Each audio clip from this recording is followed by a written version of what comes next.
अल्हम्दुलिल्लाहि वस्सलातु वस्सलामु अला रसूलिल्लाहिल करीम अम्मा बाद फ़अऊज़ु बिल्लाहि मिनश शैतानिर रजीम बिस्मिल्लाहिर रहमानिर रहीम। मोहतरम नाज़रीन किराम, मोहतरम भाइयों और बहनों, अस्सलामु अलैकुम रहमतुल्लाहि व बरकातुहू। अल्लाह पाक से दुआ है अल्लाह पाक आप तमाम भाइयों की और तमाम बहनों की परेशानियां दूर फरमाए और अल्लाह पाक आपको कामिल सेहत वाली जिंदगी अता फरमाए। नाज़रीन, आज हम एक नए टॉपिक के साथ, एक नई वीडियो के साथ हाजिर खिदमत हैं। आज का जो हमारा टॉपिक है वो है डिप्रेशन और मर्दाना कमजोरी। यकीनन ये दोनों अलग अलग टॉपिक हैं, लेकिन इनका आपस में बहुत बहुत गहरा ताल्लुक है। तो आज मैं उस ताल्लुक को बयान करने लगा हूं कि डिप्रेशन का मर्दाना कमजोरी के साथ और मर्दाना कमजोरी का डिप्रेशन के साथ क्या ताल्लुक है। बहुत सारे भाई मेरे पास आते हैं, वो ये शिकवा करते हैं, वो शिकायत करते हैं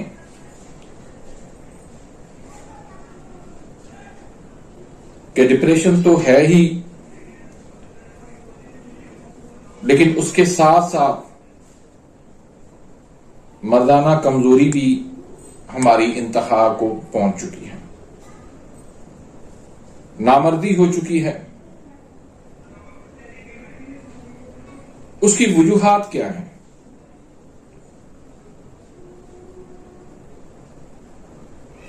यकीनी बात है कि हर इंसान की वजूहात अलग हो सकती हैं,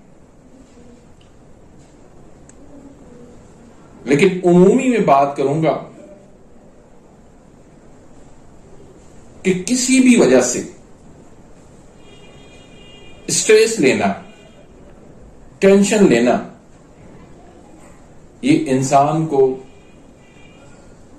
बिल्कुल गला देती है, इंसान को वक्त से पहले ये बूढ़ा कर देती है। मिसाल दूं मैं आपको, एक मर्द शादीशुदा है,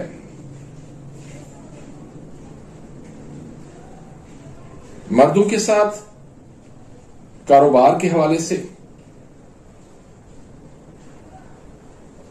जॉब के हवाले से, मेहनत मजदूरी के हवाले से उतार चढ़ाव आते रहते हैं, नशेबो फराज आते रहते हैं, परेशानियां आती रहती हैं, लेकिन उसका जो घर होता है वो सुकून का गहवारा होना चाहिए। वो अपनी जॉब से जब घर पे पहुंचे तो उसको वो सुकून मिले कि वो अपनी परेशानी भूल जाए। वो मेहनत मजदूरी करने वाला इंसान जब घर पहुंचे तो उसको वो सुकून मिले कि उसकी सारी थकावट दूर हो जाए। एक कारोबार करने वाला शख्स कारोबार का उतार चढ़ाव भूल जाता है जब घर से उसको सुकून मिलता है। लेकिन अगर इसके बरक्स हो, बाहर से भी परेशानियां उसको लाहक हों, घर के अंदर से भी उसको परेशानियां लाहक हों, तो यकीन करें कि वो इंसान दीमक की तरह बिल्कुल खोखला हो जाता है। जैसे दीमक जो है वो लकड़ी को बिल्कुल खा के खोखला कर देती है, ऐसे वो परेशानियां ऐसे वो बेसुकूनी, ऐसे वो टेंशन, ऐसे वो स्ट्रेस इंसान को जो है वो बिल्कुल गला साड़ देती है। तो मैं कहता हूं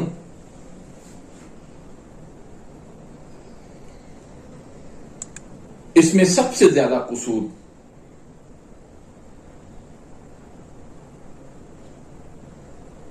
हमारे घरों के अंदर रहने वाली उन खवातीन का है। उनका तर्ज जिंदगी वो दुरुस्त होना चाहिए। उनका सब्र, हौसला और उनका वो शुक्र करना, उनका वो खिदमत करना, उनका वो इज्जत करना मर्द को एक लंबे टाइम तक खुशियों की जिंदगी दे सकता है। लेकिन मर्द जब घरों के अंदर आते हैं थके हुए, वहां पर फिर उनको कड़ी कसीली जब उनको बातें सुननी पड़ती हैं, शिकवे शिकायत के जब उनको अंबार सामने मिलते हैं, अल्लाह की कसम खा के कहता हूं मर्द वक्त से पहले वो बूढ़ा हो जाता है।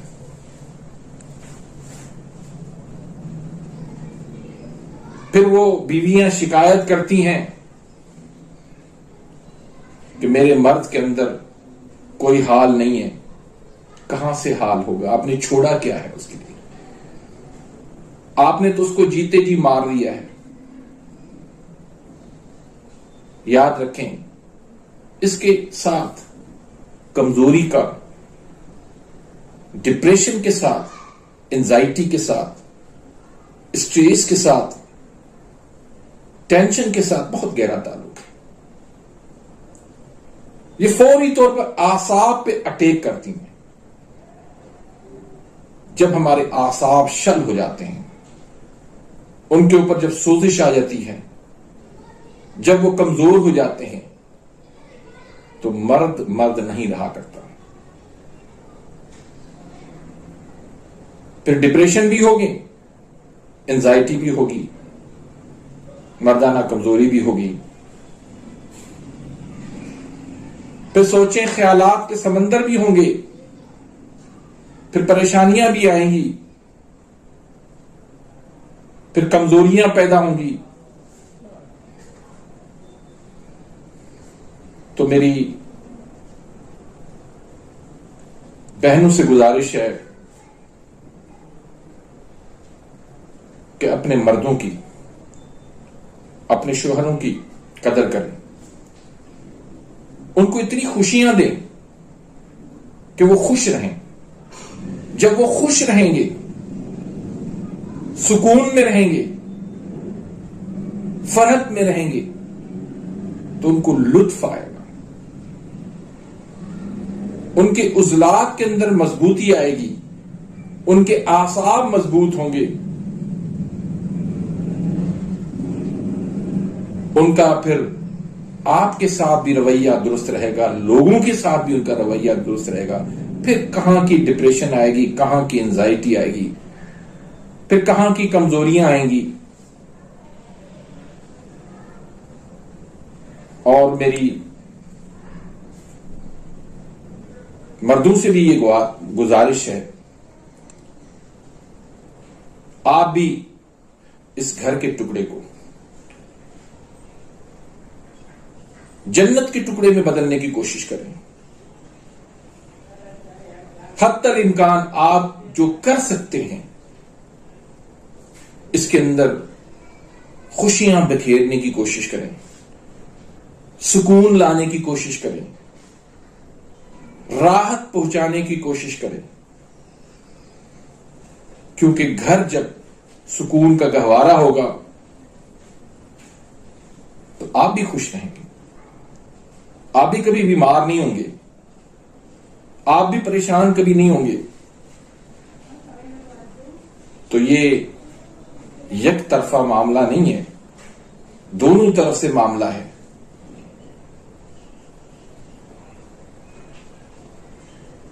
और फिर घरों के अंदर नमाजों की पाबंदी, पर्दे की पाबंदी, फहाशी और यानी बेपर्दगी, इससे दूर रहें। ये अल्लाह की कसम, घरों से बरकतें इससे उठ जाती हैं, इससे नहूसत घर में आ जाती है। इलाज अपना करवाएं,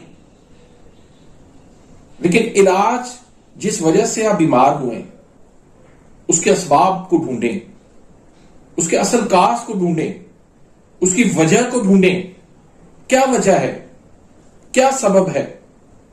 जब तक वो सबब आप नहीं तलाश करेंगे, उसको दूर नहीं करेंगे, तब तक दवाई कोई फायदा नहीं देगी। तो डिप्रेशन और उसकी वजह से होने वाली मर्दाना कमजोरी, देखें, इसकी तशखीस करें। पहले खुद वो असबाब ढूंढें और फिर एक अच्छे तबीब के पास आएं, उसके सामने सारी बात रखें। अगर उसके सामने अपनी घर की परेशानियां रखेंगे तो इसमें भी कोई खराबी नहीं है।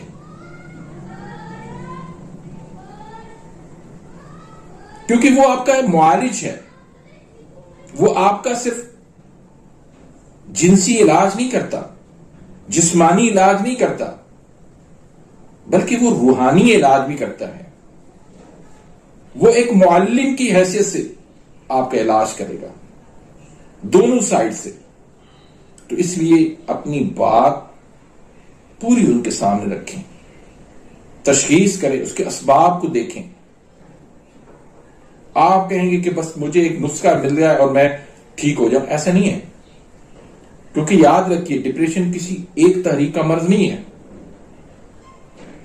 आप देखेंगे आसाबी गुदी तहरीक के अंदर भी डिप्रेशन होता है, आसाबी उजलाती तहरीक में भी होता है, उजलाती आसाबी तहरीक में भी होता है, उजलाती गुदी तहरीक में भी होता है, गुदी उजलाती तहरीक में भी होता है। अब आप कैसे इलाज करेंगे? एक नुस्खा हो वो सारी तहरीकों के लिए तो काफी नहीं होता। तो तहरीक देखें, तशखीस करवाएं, दुरुस्त तशखीस करवाएं, उसके बाद इलाज हो। और इसमें सबसे बड़ा जो इलाज के मामले में एक चीज का ख्याल रखिएगा कि सबसे पहली बात तो जो है कि उसकी तबखीर खत्म करें, उसकी री गैस का मामला आप हल करें। जब तक दिमाग से जो है वो री गैस नहीं निकलेगी, तब तक वो ठीक नहीं होगा। तो दोनों तरफ से मामला देखें और फिर अपना इलाज करवाएं। अल्लाह के फजल करम से ये कोई जो है ला इलाज मर्ज नहीं है। यकीन करें, लोगों की जिंदगियां इसमें गुजर गई हैं। कुछ तो अल्लाह को प्यारे हो गए और वो कुछ जो है वो दर दर की ठोकरें खाते फिर रहे हैं। कोई नुस्खे हाथ करते रहते हैं, कोई दवाइयां ढूंढते रहते हैं। भाइयों, अपना टाइम जाया ना करें, अपना पैसा जाया ना करें। आपकी जान बहुत कीमती है, आपकी सेहत बहुत कीमती है। इसको तजर्बात के अंदर बर्बाद ना करें। असबाब ढूंढें और फिर उन असबाब को दूर करें, तो इंशाअल्लाह कोई मसला नहीं है। आपकी डिप्रेशन भी खत्म हो जाएगी, आपकी दूसरी कमजोरियां भी खत्म हो जाएंगी। इसी तरह से कमजोरियों के अंदर भी मुख्तलिफ किस्म की कमजोरियां आ जाती हैं। वो देखनी होती हैं कि किस तरह की कमजोरी है। कोई एक किस्म की नहीं होती, बस मर्दाना कमजोरी है तो बस मर्दाना कमजोरी के लिए नहीं भाईजान, उसके भी बहुत सारा इकसाम है। कुछ ऐसे होते हैं जिनमें शहवत तो आती है लेकिन टाइमिंग नहीं होती, किनको शहवत ही नहीं आती, किनको ज़ौफ़ बाह का मसला है, किनको किल्लत मनी का मसला है, किनको सख्ती का मामला है, इस तरह बहुत सारे मामलात आ जाते हैं।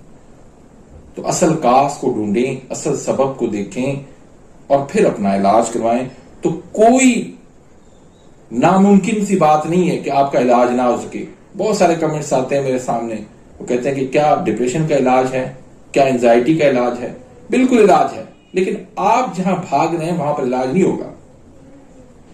वहां एलोपैथी के अंदर सिर्फ मर्ज को कंट्रोल किया जाता है नशे की गोलियां देकर, उससे आपका जिंदगी भर कभी इलाज नहीं हो सकेगा। वक्ती तौर पर जब तक आप दवाई खाते रहेंगे, कुछ वक्त तक आप ठीक रहेंगे, लेकिन मुस्तकिल बुनियादों पे आप कभी भी ठीक नहीं होंगे। अल्लाह के लिए अपना टाइम जाया मत करें, अपनी सेहत को बर्बाद मत करें। आपकी जान, आपकी जवानी बहुत कीमती है, उसका ख्याल रखिए, अपनी दुआओं में याद रखिएगा। मिलते हैं इंशाल्लाह नेक्स्ट वीडियो में, तब तक के लिए इजाज़त, अल्लाह हाफिज।